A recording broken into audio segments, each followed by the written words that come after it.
If neoconservatives and progressives truly understood fascism, they would stop using the word as a smear term.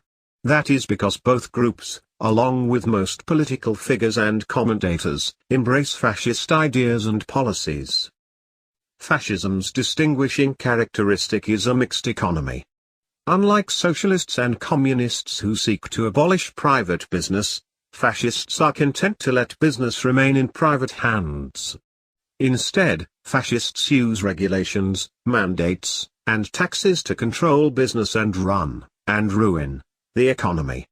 A fascist system, then, is one where private businesses serve politicians and bureaucrats instead of consumers. Does the modern American economy not fit the definition of fascism? Fascism benefits big businesses that can afford the cost of complying with government regulations, unlike their smaller competitors. Big businesses, which have more political influence than entrepreneurs or small businesses, also significantly benefit from government subsidies.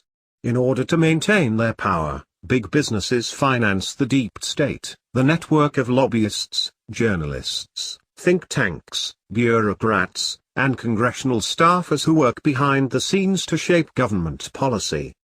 Obamacare is an example of fascism that is often mislabeled as socialism. Obamacare did not create a government-run single-payer system as would exist under socialism. Instead, Obamacare extended government control over healthcare via mandates, regulations, and subsidies. The most infamous part of Obamacare, the individual mandate, forces individuals to purchase a product from a private industry. Modern America's militaristic foreign policy aimed at policing and perfecting the world is another example of fascism that enjoys strong bipartisan support. Both right-wing neocons and left-wing humanitarian interventionists claim our supposedly noble goals justify any and all actions taken by the US government. Thus, these supposed human rights champions defend preemptive war, torture, and presidential kill lists.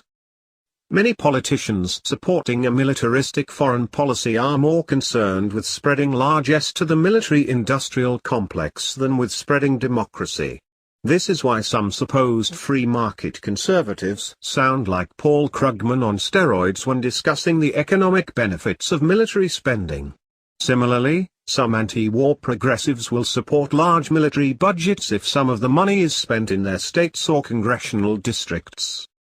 Mass surveillance and limits on personal freedom are additional hallmarks of fascist regimes.